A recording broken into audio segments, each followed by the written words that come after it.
Minister Kostas Fragogiannis will come to Boston for a series of high-profile meetings with key stakeholders of Boston's innovation and academic ecosystem. They will exchange views on best practices in technology transfer, research, and its commercialization and academic synergies.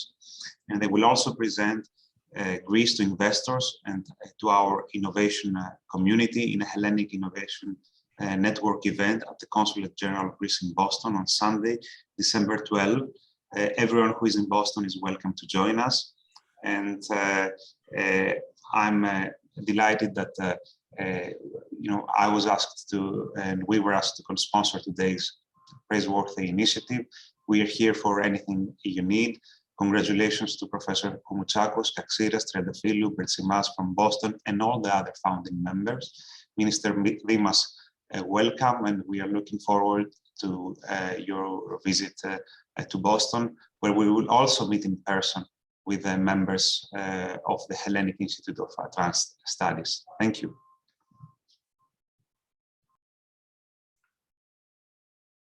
Christos, Minister Dimas, the floor is yours. Thank you very much, Professor. Thank you very much, Mr. Efimiou, and everybody for hosting today's discussion, which I consider extremely important because when the Hellenic Institute of Advanced Studies actually started and communicated with the Greek government, it was a very interesting initiative, which, as you may now know, the Prime Minister personally, but also the government was extremely interested to see how we can make this happen. Allow me to say very briefly what our main government goals are in research and innovation. I'll try to be brief. We have three main goals in our agenda. The first was to increase expenditure in research and development. R&D spending in Greece was very low. Among 28 member states of the European Union, we were in the 16th position in 2019. Although the target that the European Commission had set for all EU member states was at 3% in relation to the GDP, spending in Greece was at 1.27%. And when I mean spending, I mean both public and private spending as a sum added up to 1.27% of the GDP. And we are very proud to say that 10 days ago, we got the first results for 2020, and we had the largest increase of the last decade in Greece, bringing public expenditure, expenditure in R&D at 1.5% of the GDP. And we are extremely optimistic that this trend will continue in the next year as well. So what have we done though in order to spark more investment? First of all, we did change the tax regime. Specifically for investments in R&D, we increased the super deduction tax rates from 130% to 200%, making Greece one of the most attractive countries for R&D investments. And at the same time boost R&D investments from companies that already operate within the country. And it's characteristic that within the last 1.5 years, we have extremely important investments in R&D have been announced by Pfizer, Microsoft, Cisco, Applied Materials, EY, Volkswagen, Amazon Web Services, and other companies. So apart though from the tax regime, we have been making good use of cohesion money coming from the European Union. You might know it as ESPA. We We did have an extremely important activity of ερευνώ, δημιουργώ, καινοτομώ, research, create, innovate, which tried to link for the first time, and I have no problem to say it was an initiative started by the previous government, which of course we are continuing. It tries to link academic research with companies, with entrepreneurs, and this activity has been going very well, and we will announce the new phase in a couple of months. But we also started important initiatives for the creation of innovation clusters, for the creation of competence centers, of technology transfer offices, institutions that had not been operating in the country. But when one of your main goals, and I'm coming now to the second main goal of the government, is to try to link much more effectively research with innovation and entrepreneurship, you absolutely need to have them. So the second priority was to try to see how you can link research and innovation more effectively. And if you see again the European data, you will see that although Greece is relatively high in terms of research and academic performance, when this academic performance is actually developed into innovation and into entrepreneurship, we really lag behind our EU partners. So it's extremely important if you want to be competitive to see how you can make the best out of this research, which you haven't been performing, you haven't been implementing in Greece at the extent that you should have. I'm very proud to say that yesterday we voted a new law in Parliament regarding the institutional framework of spin-off companies, so companies that work within research centers and universities. It's, in my view, an extremely important step forward for Greek universities and Greek research centers. We have simplified and codified all of the legislation, and we give now important incentives for professors and researchers to create spin-off companies. Apart from that, we are establishing technology transfer offices throughout the country. We are not yet at the stage to have a fully operational technology transfer office at each university and each research center, but we are making an important step towards that direction as well. We have adopted important legislation to see how we can increase salaries for researchers and even university professors, especially for projects that are funded either by the private sector or from competitive European programs. And allow me to say, due to the financial crisis, we did have the national payroll policy, ενιαίο μισθολόγιο, which does actually specify the salaries that researchers and professors have. This, although is important for budget reasons, was a big constraint, especially if you compare the salaries that professors and academics had in Greece compared to other countries. So we did have a lot of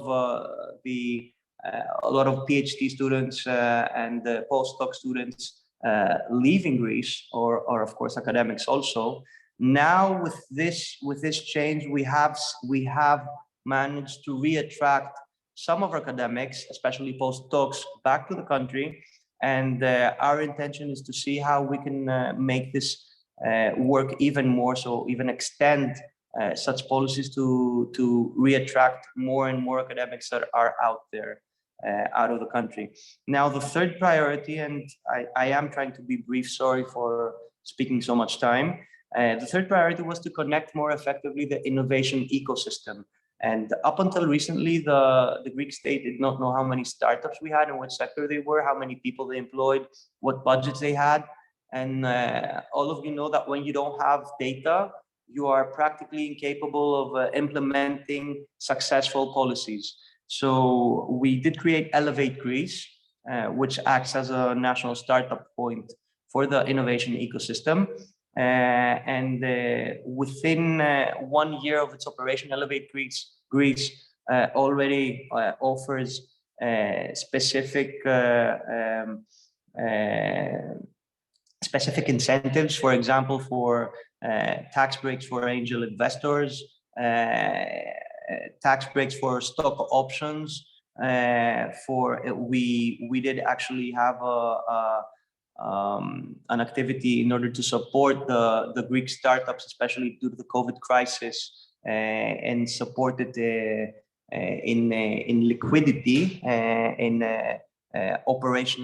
for operational functions. We also have, apart from public policies that have been implemented within a year, we also have created an important network of official partners of Elevate Greece, which includes all of the banks, important companies, and even institutional actors that are giving from financial awards,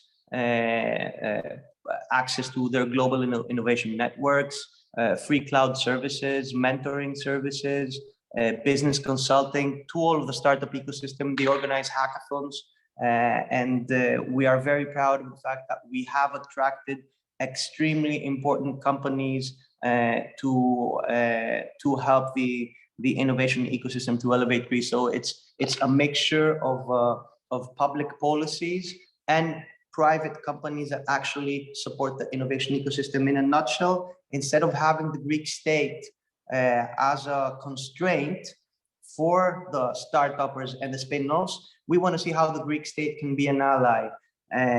Finally, since all of you are in the US, you are abroad, all of you know that Greece doesn't have a physical ground of innovation at the moment.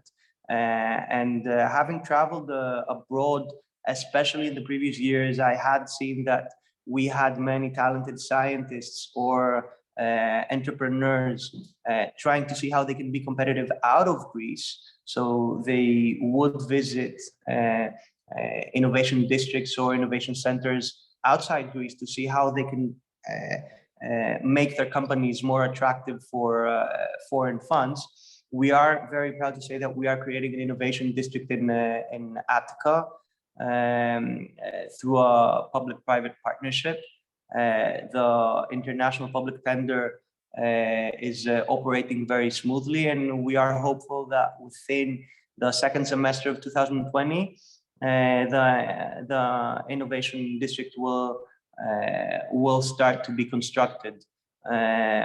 We have a similar project in Thessaloniki as well, with the Thesintech. It's a technological park, fourth technological park. Allow me to say, and I'm closing with this, that in this case, it's a different business plan, although in Athens, in Chropi, where we are creating it in Piraeus to be exact, we want to place a matchmaking ground of innovation where you have startups, spin-offs, research centers, and through the synergies created, you try to see how you can have the production of innovative products or services. In Thessaloniki, we are trying to see how we can attract companies, establish all of their research centers, their R&D department within the Thessaloniki Technology Park, and around that create an innovation ecosystem. And we really believe that Thessaloniki has all of the potential to be a real success story for innovation. Just take into account that Thessaloniki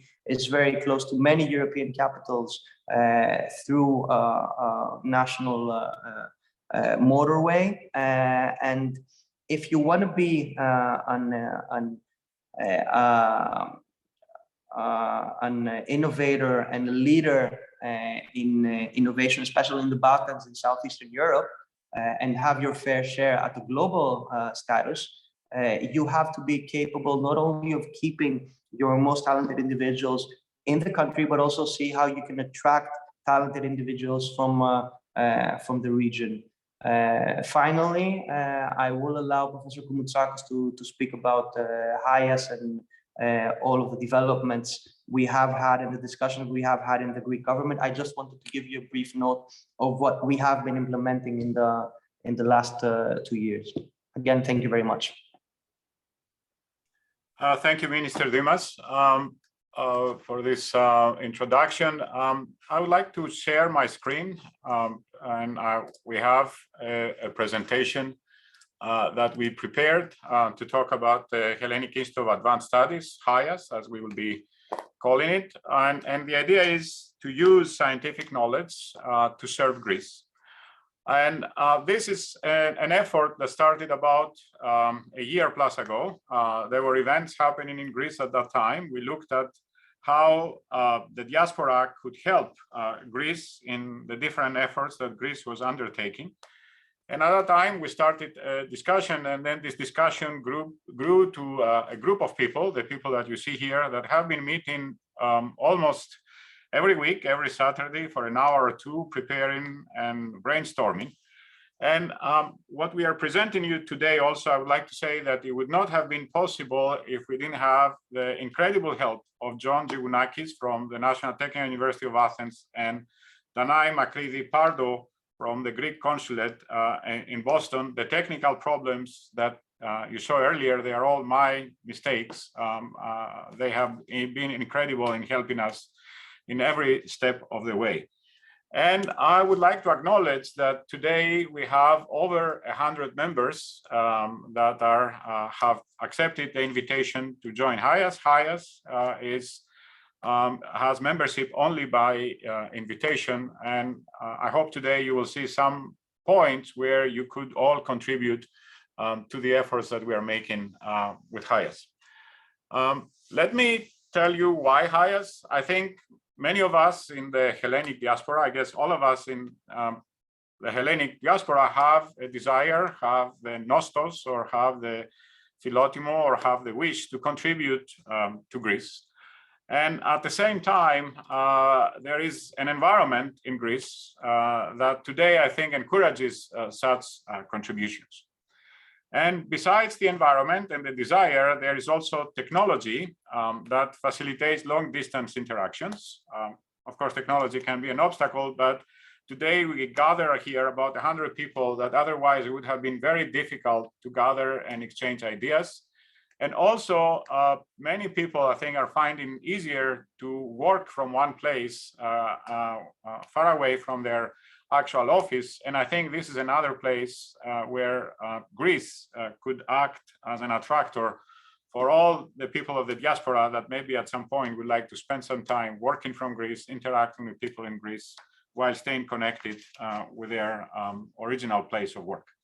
So these three things are factors that contributed to putting together HIAS, and we think that the people of the diaspora, the scientists of the Hellenic diaspora, are a resource, a unique resource for Greece. They are world experts in science and engineering.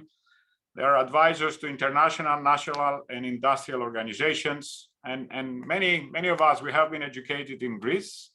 And many of us would like to give back some of the things that we received from Greece. And an example that actually comes from Europe, not from the US, this example is that every year there is Greek scientists that they get over 30 million euros from ERC grants and other grants.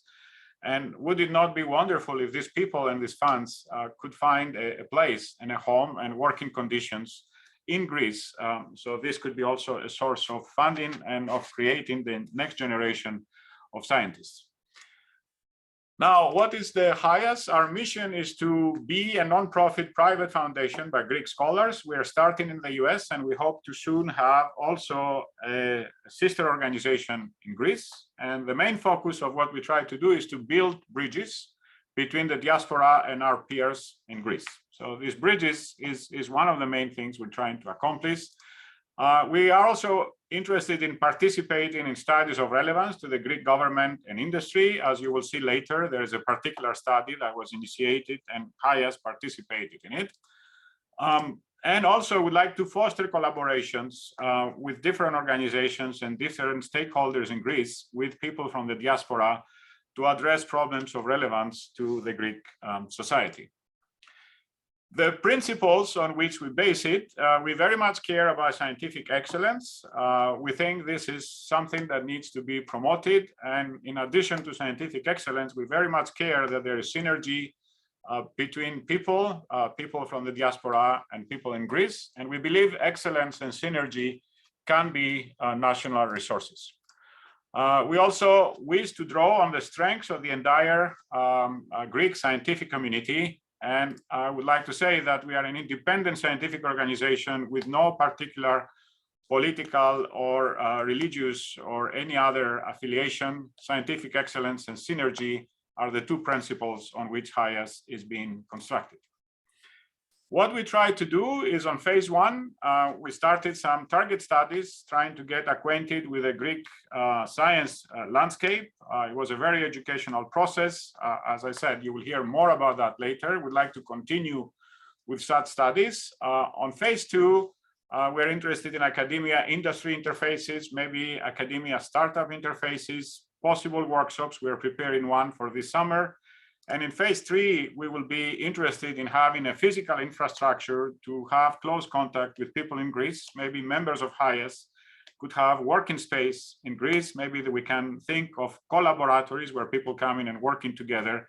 And eventually, we can also think about fellowships where people can come and work together and have a two-way brain gain, people from Greece coming abroad and people from abroad coming to Greece. I will stop here and I will pass the next section, which is about bridges, to Dora Varvarigou. Good afternoon, everybody. I'm Dora Varvarigou, professor at the National Technical University of Athens. Really happy to be part of HIAS and glad to be here with all of you tonight. And thanks to Stratos FTNU for organizing this inaugural event. So central to the idea of and the mission of HIAS is to build bridges. And bridges are among scientists and scientific groups. Hence, as already pointed by Petros, the first mission is to create critical mass by gathering the right mixture of people from around the globe, focusing first on some initial themes of technology and science. So what comes next is to identify what people or groups to connect with bridges. And first attempt is to build bridges among faculties of the diaspora and graduate students and postdocs and researchers based on scientific areas of interest. And that is the main effort to organize members in terms of common scientific interests. But also bridges are to be built around existing projects to support the initiatives connecting them to the appropriate HIAS members, like for example, in the case of the robotic initiatives, but also initiatives of duplicating successful scientific projects in Greece. We want to also support the entrepreneurial ecosystem in Greece by leveraging on the experience of the HIAS members and building connections between them and the startup players in Greece. But also, we want to be able to build these bridges. We want to create enablers and catalysts for the connections to happen. So for starters, we target thematic conferences in Greece where HIAS members will be able to meet their counterparts based on common research interests, but also what we have for further on as like very ambitious goal is to eventually build a hub of HIAS in Greece where HIAS members can visit in Greece and collaborate with counterparts and so on. Of course, we don't want to duplicate everything. There are initiatives and bridges that are already there set up, and that we have to collaborate with them. We have to support them, so we don't have to duplicate the work that's being done.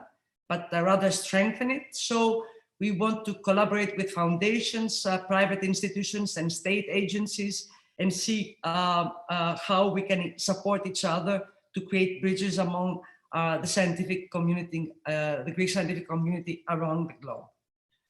And we have some examples here. Maybe Dimitris Bertsimas would like to step in here. Dimitris, on some examples of bridges. Dora, how about if you continue? You have it will be stronger if you. Okay, sure. Okay, so of course the bridges that we're building we're basing on experience that the members have had on things that work, and of course on best practices. So one thing that has worked is this effort that a lot of you have heard about, is this about dual degrees efforts. NTUA has been successful in creating the environment, and Andreas Boudovis, who's worked on that, the rector of NTUA, has been very successful in creating the framework to create these dual degrees. So this is a very interesting thing. Also, you know, it's been the HIAS members have had a lot of experience on co-advising graduate students and postdocs between the diaspora and the Greek scientists. So co-advising has been co-advising of graduate and graduate students, of graduate and postdocs, have been catalysts in collaborating, in getting into collaboration the groups where this the different scientific groups. Another thing that has worked very well is when there is a successful project in one country, and then you duplicate that in Greece. Like, for example, there's been a very successful data analytics project that members of HIAS have duplicated in Greece with new data and more enriched scientific and large scientific communities. And looks like this has been great in technology transfer. Also, funding for young scientists through collaborating with foundations. So foundations have already programs for funding young scientists, and then enhancing that to involve HIAS members, that has been very successful. And finally, a final example, there are many more that we're basing our experience on, is the possibility to have dual presence of startups in Greece or the United States or in the European Community. So this dual presence of startups, both in Greece and abroad, has been has been a good way to build bridges between scientific communities and Greece. And we're planning to work to use them as best practices. Thank you, Petros. Thank you very much, Dora. I also would like to encourage people that if you have questions, please place them on the chat window. And Themis Kaxiras and Dimitris Chaltis will take that over at the end. Andreas, the window is yours, and I think you should be able to control the slides. All right. Dear Deputy Minister for Research and Innovation, dear Council, dear colleagues, my short presentation is about HIAS initiatives. And through an initiative from Boston, thanks to Mr. Stratos Efthimiou, I have the pleasure to join you from my office in the Zographou campus of the National Technical University of Athens. My co-presenter, Lydia Kavraki, could not make it due to traveling obligations, and I transmit her greetings to you. Initiatives is about synergies, and synergies are necessary to build bridges, those mentioned by Dora Varvarigou and Dimitris Bertsimas, and to proceed to the next steps to be outlined by Eleni Hadji and Daphne Manoussaki. I will touch upon formalization of bilateral university cooperations, mobility promotion and support, academia, industry, state collaboration, community building, and fundraising in my next slide. Regarding cooperations, sporadic synergies, sometimes covered by MOUs, are good, and we have some success stories so far, certainly in NTUA, but an initiative is needed aiming at the formalization, in particular with regard to co-supervision of PhD and master thesis. Issuing joint degrees at any level needs formal coverage in terms of procedures and legal framework, addressing, among others, compatibility issues. To this end, our recent experience here at NTUA with setting up a dual degree with Columbia University is very useful. Regarding mobility and promotion and support, European initiatives in this direction have been around for many years. However, the strengthening of internationalization requires new initiatives. Among the recent ones in the European level is that of the Erasmus program, including mobility, not only between universities, but also between university and industry for practical training and internships of students. Another one, more recent, is the European University establishment. Student and staff mobility outside Europe, for example, towards the United States, is at its infancy. An initiative is required for binational synergy to make it feasible and attractive by addressing certain adversities, such as financial support of the activities and bureaucracy. Transferring funds from the US to Greece and vice versa for supporting student and faculty mobility is not simple. Providing health insurance or asking for tax declarations certainly make things complicated. We should take into account that the COVID pandemic, a post-pandemic era, is strongly inviting for revisiting and reshaping academic mobility of people across the Atlantic and also within Europe. Initiatives from within HIAS could blend with the existing academia, industry, state collaboration schemes, which are in a growth phase now, thanks to the initiatives and legislation by the government, and Minister Dimas deserves a lot of credit for that, or trigger new ones, or give a different twist to some of them by utilizing the experience of our colleagues from abroad in similar ecosystems. Joint conferences and working groups could set the stage for such synergies. May I mention today's coincidence with the Reinventing Greece through Investments in Innovation, an event organized by the Hellenic Federation of Enterprises, the SEV, which is in progress, I think, as we speak, where the particular ecosystem is at front stage.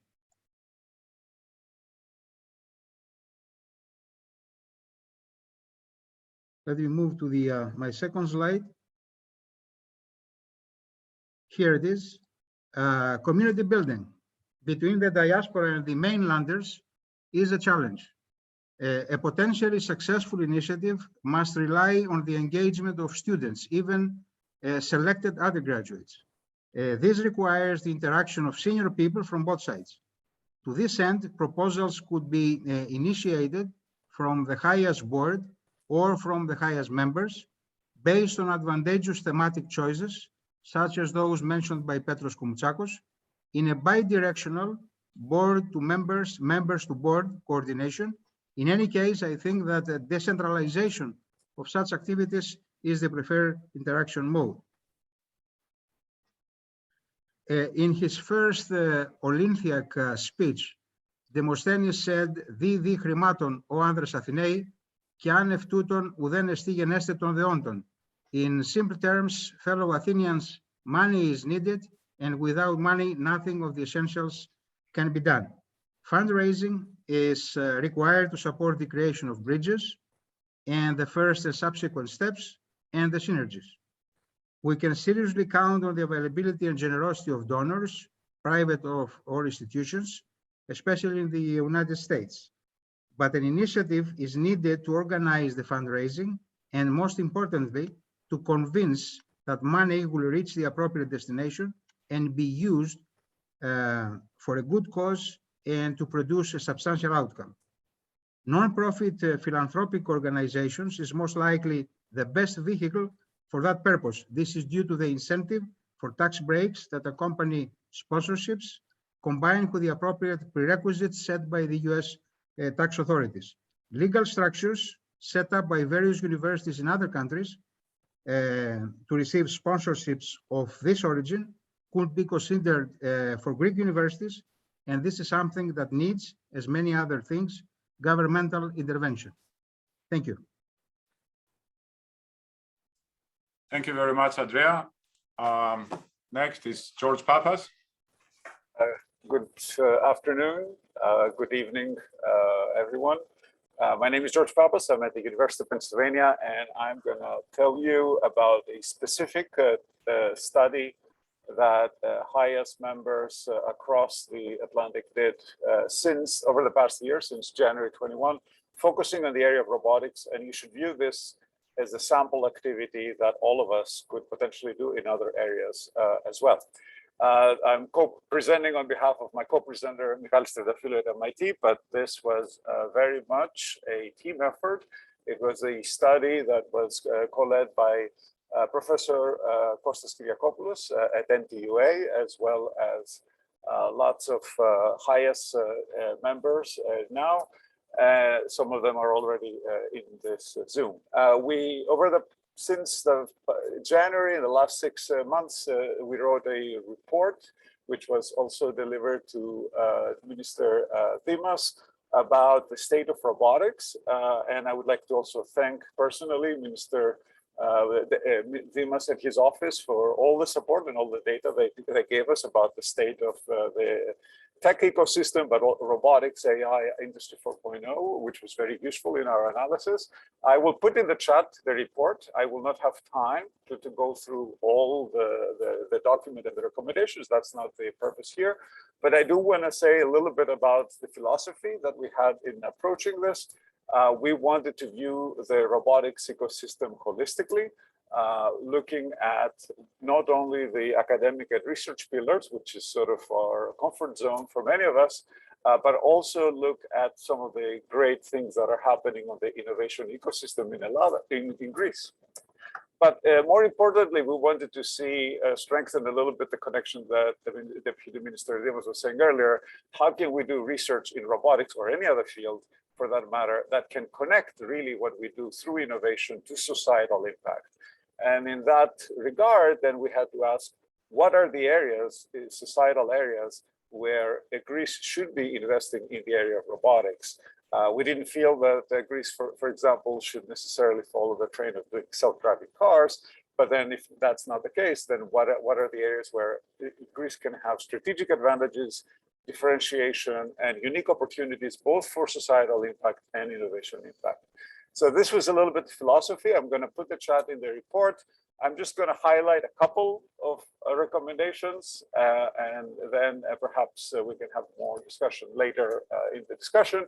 One, if I go back a little bit to the slide, I think one of the things that we want to do is, in addition to strengthening the pillars vertically, I think we wanted to also connect the pillars horizontally and see more things from academia and the research ecosystem transitioning to innovation and then to companies. So you can see that we sort of recommended the creation of some institutes that really connect the outstanding, actually, research that happens in Greece in the area of robotics and related areas like AI, to creation of startups and new companies. And in that sense, one of the many recommendations, I don't have time to talk about all of them, is to really think about an innovation-driven research institute in the area of robotics that is not just focusing on excellent research, but also is a catalyst in the creation of VCs, startups, and industry. And I'm happy to say that some of our colleagues at NTUA, led by Petros Maragos, are in fact leading such an effort, which is currently under consideration by the Hellenic government.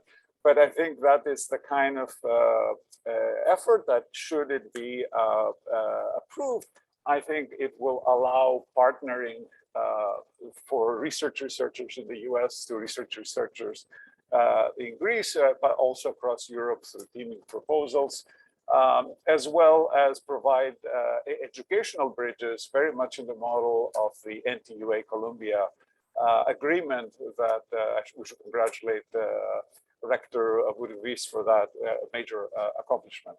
And this is one idea which I think is hopefully we'll have more to report in the future. I think in another idea, which robotics we know has been a tremendous attractor of talent to STEM. I think Greece has a very good track record as far as attracting talent to STEM. I don't think that that's the main issue, but I think one of the main reasons we like robotics here is that in addition, it ignites the innovative and strengthens the innovative aspect of the students' education. And I think this is also known as the sort of the movement of maker spaces, because robotics is a very integrative science and technology that brings many disciplines together. It's team-oriented, it's hands-on. It kind of gives a little bit the essence of what innovation could be at a university. And many of us in the US are trying to put that sort of culture of maker spaces into our curricula. And I think major investments are needed in creating maker spaces across Greek universities, but that's not enough. You also have to attach it to the curriculum. And we feel that robotics could be a good way to sort of start and strengthen that innovation spirit in a hands-on way, addressing robotics, but also related, it will have impact in nearby areas like IoT, Industry 4.0, AI as well. So these are a couple of recommendations. There are many other recommendations. I don't want to go through too many of them. I think I'm going to put the report on the chat, and I hope this. If you're interested in this, you can. This may be a sort of a sample study for future target studies and hopefully more actions in the future. Thank you. Thank you, George. Eleni? Yes, so I will be proceeding with just identifying some of the concrete next steps, and I will build up on what was mentioned earlier by the colleagues. I want to acknowledge Daphne Manoussaki of the Technical University of Crete, who has a primary contribution in preparing these slides of next steps.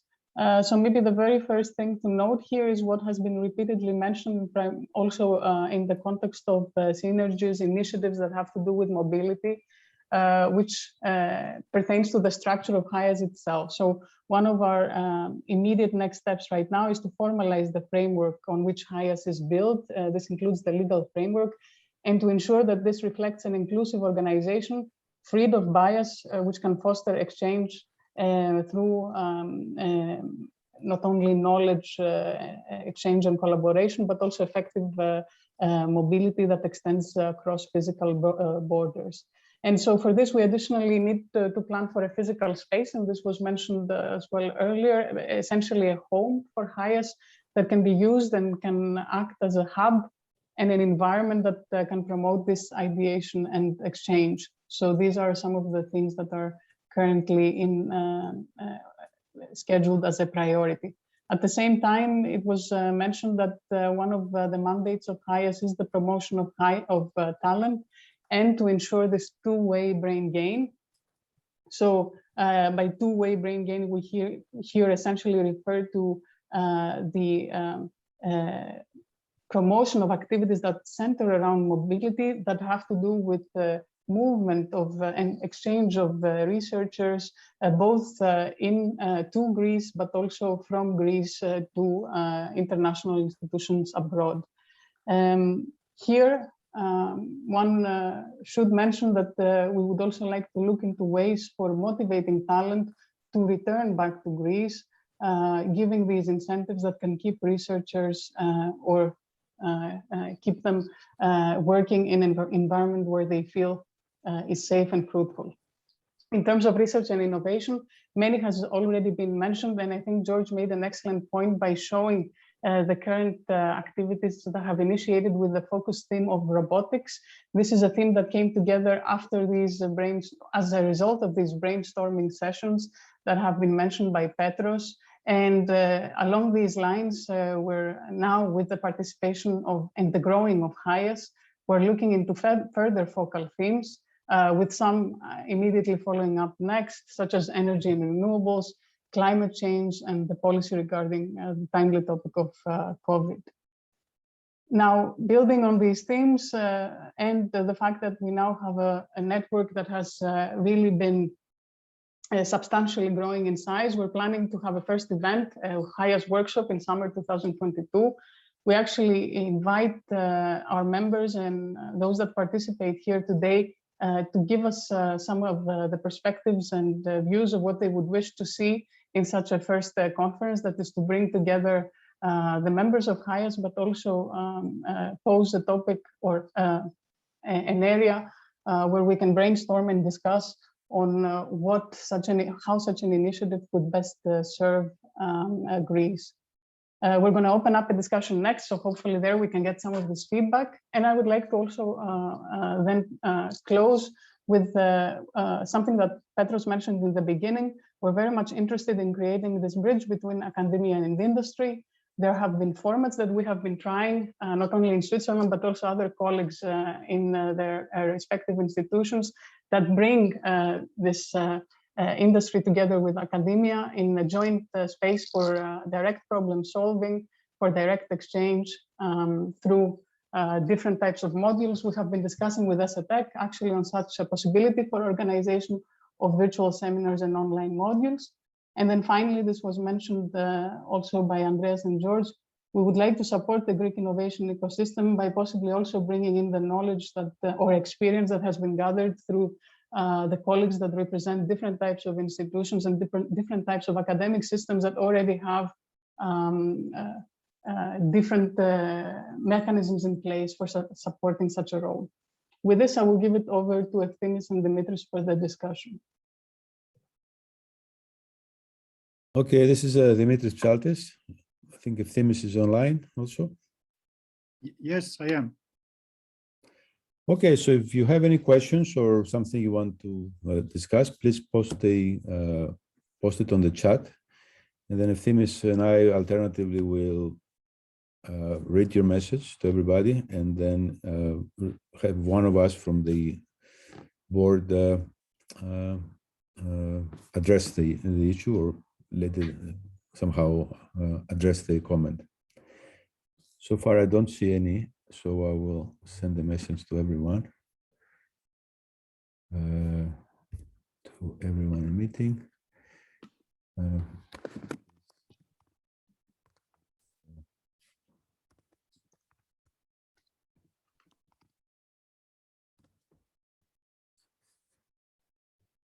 So I don't know what I might do to encourage you to. Maybe something else to mention is that you can also raise your hand and we will unmute you, of course, or you can do it yourselves. Yeah, if you want to speak instead of put the chat, we can also do that way, but yeah, maybe I can mention something that has come up in the our discussion. So one possible way that HIAS can help facilitate some of the actions that were mentioned earlier would be to create a database. Maybe we can call it a fellowship exchange, where people in this group among our members can post positions that they may have for graduate students or postdocs that they would be willing to host. And then we can disseminate this information through the HIAS website, and hopefully this will be attractive to some of the young students and young researchers in Greece. There is a question. There is a question from Spiro. Spiro, I am not sure if you're there or you would like to put. Yes, I'm here actually, but yes, I am. Would you like to raise your question to the whole panel here? Sure. There's a lot of emphasis in Greece in supporting what is termed as peripheria. So how to support, Yanina versus Patra, Yithio, etc., etc. And I was wondering what you think, whether or not the makerspace is an appropriate venue to support actually these general efforts, or is it too complicated, or is it too expensive, or is it non-feasible? What's your opinion? If I can address that, I think, or anybody else is happy to. Maybe Michal, do you want to go for this? Sure, I would be glad to. Yeah. I think that's one contribution we can make immediately to robotics, because as it was mentioned, we have very fine people doing robotics research in Greece. And one of the things that we can open up is a change in the culture of Greece.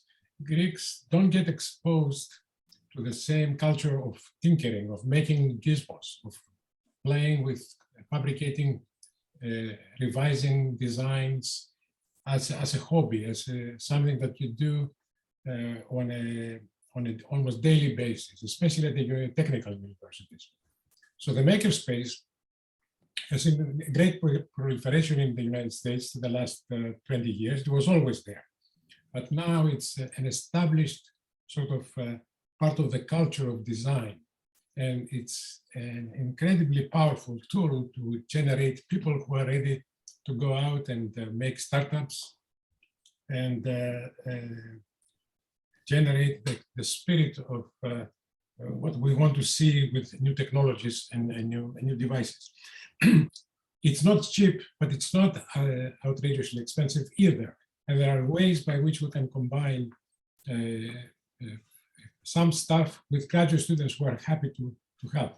So we have in the report certain procedures by which we can establish this rather quickly in Greece. So I think it's a great investment. We're talking the order of 10 or 20 million dollars, not something outside the realm of the feasible, but its impact will be multiplicative both for education and for fostering new companies in Greece.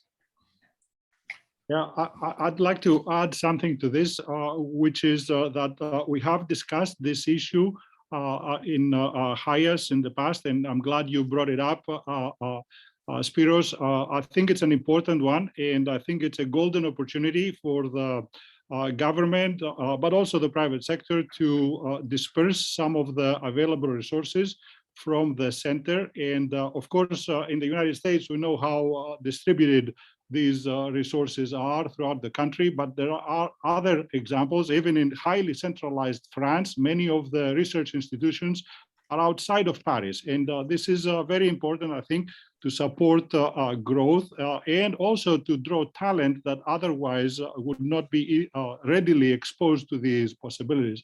I think I'm happy to see that Minister Dimas is still in the call. I was very excited to hear about the innovation districts. They happen to be in the two major centers in Greece, in Attica and in Thessaloniki. I think it would be fantastic if other similar centers are promoted in other places. For example, there's a lot of research activity already in Crete. It's a fantastic opportunity to strengthen this and in other possible places. Thank you for bringing it up. Stemi, there is a question from Andreas Agelakis on your chat. I don't see the question. Dimitri, please go ahead and handle it. Or maybe hello. Yeah, Dimitri, why don't you go ahead, because I don't see this. It was addressed to Themis. Okay. So can you hear me? Yeah, can hear you. Yeah. Hello, everybody. Good evening and great initiative. Congratulations. Just landed in Greece after almost 18 months of being locked in Singapore. So it's really great to be back. My first hours in Greece. Just to, beyond the congratulations, I wanted to ask a question. What's the process for proposing areas? I mean, robotics is definitely a focus area and it's very interesting, but there's a lot of things happening under the sun these days, from quantum computing to quantum technologies to many other areas. I mean, is there any channel to suggest things at the HIAS? Are there any clusters, or what the plans from the HIAS to get ideas and get this kind of proposals through. Thank you. I think it's a very good point, very good question. Petro, you want to address it, or you? I can address it. We will be sending an email asking actually exactly for feedback like the one you are proposing, Dimitri. We have some ideas, and basically the main thing that we are looking is for people to take over a particular area, and through HIAS, maybe HIAS can give you access to different colleagues. And if a small group of people comes together and has some idea and would like to pursue it, we try to also help in any way we can, give suggestions, discuss it, and promote it. So if you have an idea, if anybody else has an idea, it's very welcome to propose it and take it from there. Yeah, I'd like to make a good, but we should really advertise a specific methods. Either you contact one of the 100 people on our membership, or someone at the board, or let me make a formal proposal. Let me suggest something more concrete. There are already several working groups that have been thinking about some of the issues that were mentioned in the presentation. And we'll try to list all this and make it easily accessible through the website. But also feel free to write to us directly about your ideas and suggestions. And the address is info@hellenic-hayas.org. It's on the website also. There is a question by Minister Dimas. Yeah, please go ahead. It's not a question. It's a quick answer. I wanted to say about through Elevate Greece, we started having all of the startups of the country, and one of the most amazing results is the fact that 66% of the Greek startups are located in Attica. Then you have a percentage of approximately 16% in Central Macedonia, almost 7% in Crete, and then we have Chaos. Why am I saying this? Regarding the comment about innovation districts, the obvious choice to start something like that in Greece obviously would be Athens, Attica to be more accurate, and secondly Thessaloniki. So creating an innovation district is not something that you can realistically do in any part of the country if we want to be frank. So you definitely need a critical mass of an academic community. You need startups, you need scientists, you need companies that invest in R&D. So in order to do so, we consider it more proper to start with the urban areas of the country. That does not mean that we want to separate the other regions. In fact, we are working very close with some of the regional governments, peripheries, especially where in places where we lack startups, to see how we can give further financial incentives to young entrepreneurs to start operating from their regions. At the same time, allow me to say that we have important research activity outside the urban areas as well, and we are also investing in important research activity. I will only mention one, although it's not the only one, definitely, but it's a big investment and it has to do with Adikifira. You all know how small an island Adikifira is. It's an excellent place in order to study the effects of the climate crisis and climate change, and we are investing heavily there with important research and observation material. So although there is important research activity throughout the country, we have to be realistic and Regarding the innovation districts, it's the safe choices definitely start from the urban areas and especially the main cities where you definitely have this critical mass and you want to make the best use out of it. After we have seen that they have succeeded, we will start looking more actively other areas of the country. We have had some discussions with Crete, building around ITE and the University of Crete, and Yanina, where we have some important research activity as well, and Patra, but that is where it practically stops. I just wanted to make that point. Thank you. Well, thank you. The next person on my list is from Andreas Vazdekis, who's asking, when do you anticipate some funding opportunity to collaborate with Greek institutions? And related to the question, are there advertising venues for student or postdoc positions? I mean, that's, again, that's a, I don't know if I have the answer to that, if they have. But at the moment, I think there's no funding, there are no funds that the HIAS has secured, either from Greece or from donors and so forth. So, so I would say at this point, there are no funding opportunities. As a consequence, there's also no advertising for student or postdoc exchanges. So these are programs that need to put in place. And I think it's fair to say that we are, Petros and the rest of us are exploring ways for how to make this financially possible, either through the Greek government or primarily through funding sources from our side.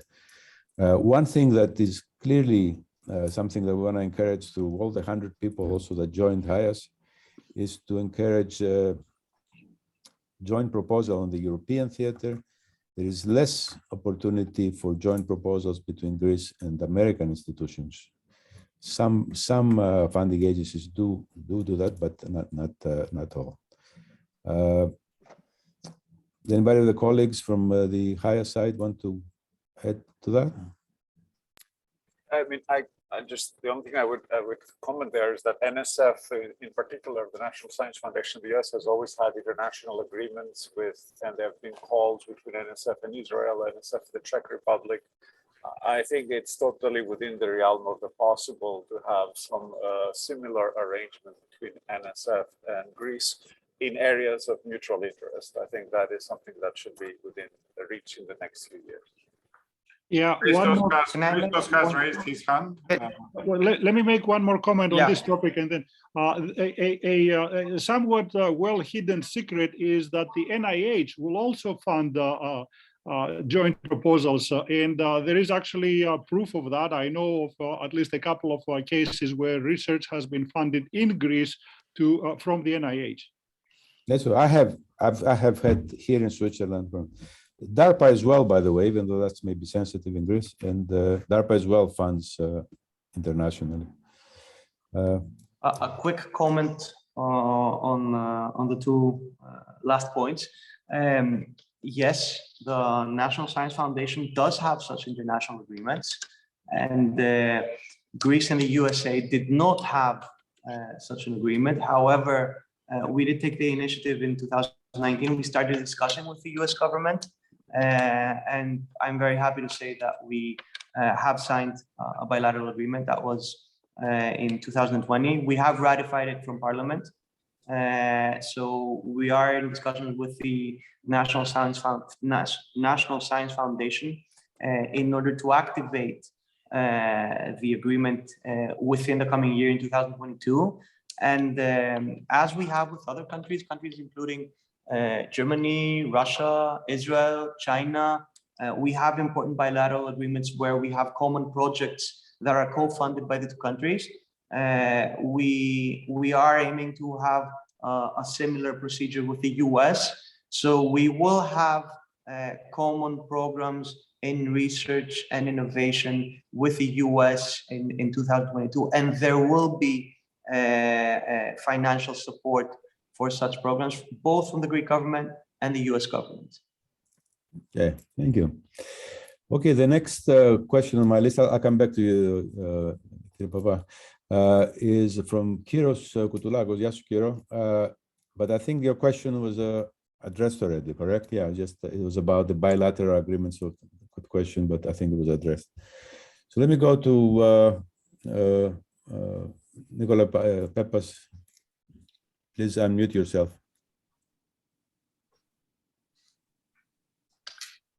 Thank you. Congratulations to all for this great opportunity.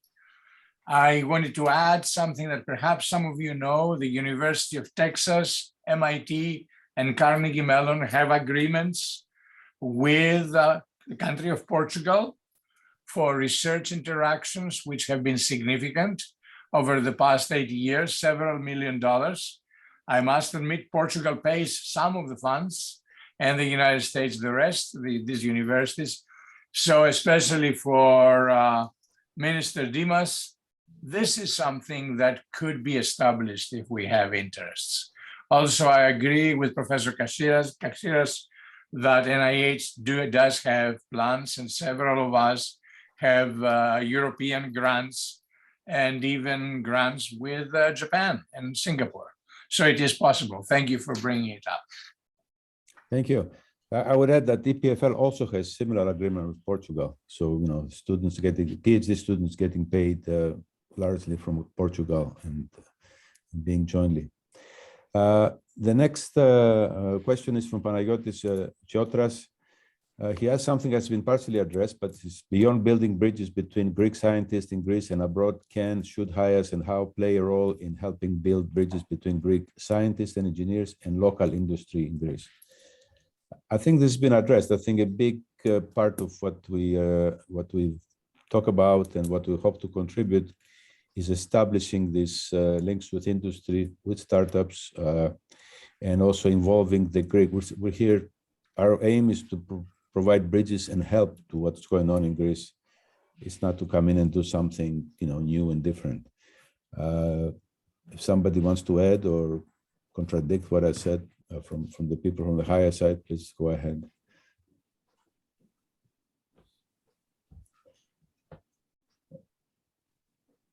Okay, so I don't see another question from on the chat list, or there is a hand by Nicolas Pepas again. Oh, is it an old hand or a new hand? Dimitri, I would like to ask Nikos Pepas to send me and many others, if they're interested, a sample of this bilateral agreement with Portugal.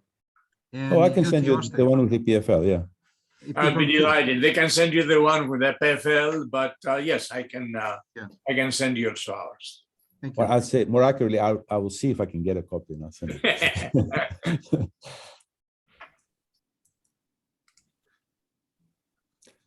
All right, Petro, I pass it back to you for